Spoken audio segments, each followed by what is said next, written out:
नमस्कार, जय महाकाल। प्रिय दर्शकों, बहुत बहुत स्वागत करता हूं। मैं एस्ट्रो गोविंदाचार्य।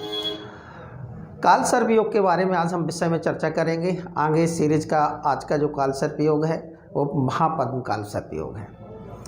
एच राहु छठे भाव में बैठा हो और केतु द्वादश भाव में बैठा हो, तो ऐसी स्थिति में यह महापद्म नाम का काल सर्प योग बनता है।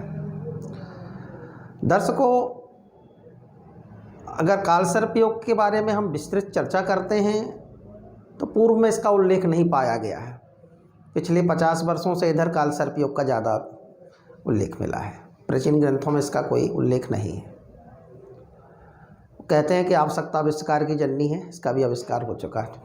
तो देर नहीं करते हैं, समय के हिसाब से बात करते हैं। तो काल सर्प योग, छठे भाव का राहु और द्वादश भाव में केतु।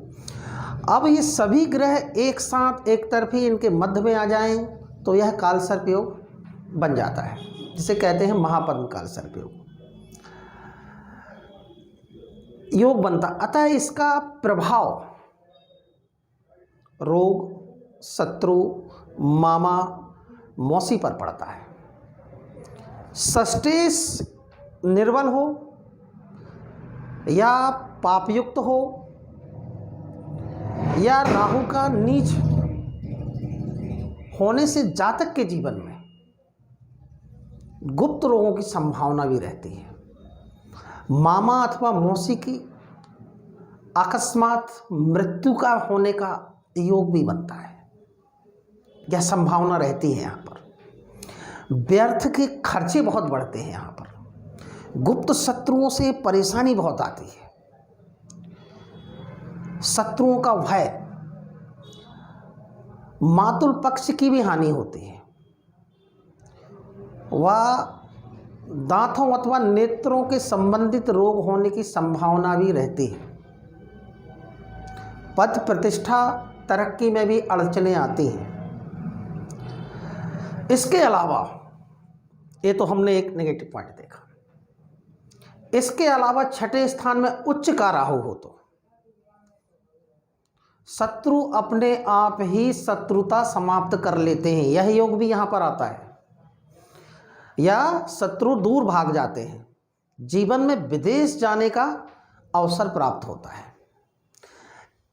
ऐसे जातकों की तर्क शक्ति बहुत प्रबल होती है तथा अपने बुद्धि बल के द्वारा शत्रु को परास्त करने वाला होता है तथा दमन करने वाला होता है। कोर्ट केस इत्यादि में विजय प्राप्ति करने वाला होता है। अपनी तर्क शक्ति के द्वारा, वाचाल शक्ति के द्वारा शत्रुओं को परास्त करने वाला होता है।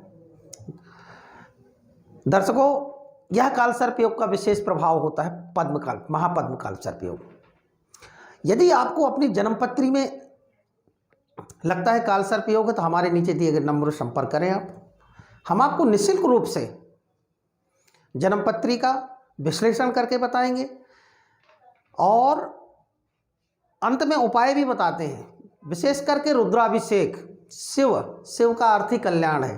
भगवान शिव का रुद्राभिषेक करें, महामृत्युंजय का जप करें। विशेष करके नाग पंचमी के दिन नागों की पूजा करें। पूर्ण रूप से काल सर्प योग की शांति रहेगी। दर्शकों, अंत में निवेदन करता हूं कि आप हमारे इस चैनल को सब्सक्राइब करें, लाइक करें और नोटिफिकेशन बेल को भी दबाएं। आप अपने सुझाव हमें अपने कमेंट के माध्यम से भी दे सकते हैं। निश्चित तौर से आपको पूर्ण रूप से आंसर दिया जाएगा। साथ ही साथ आप पूजा पाठ के लिए भी हमसे संपर्क कर सकते हैं। हमारे यहाँ वैदिक ब्राह्मणों के द्वारा यज्ञ आदि संपन्न कराए जाते हैं। अब समय है इजाज़त लेने का। नमस्कार, जय महाकाल।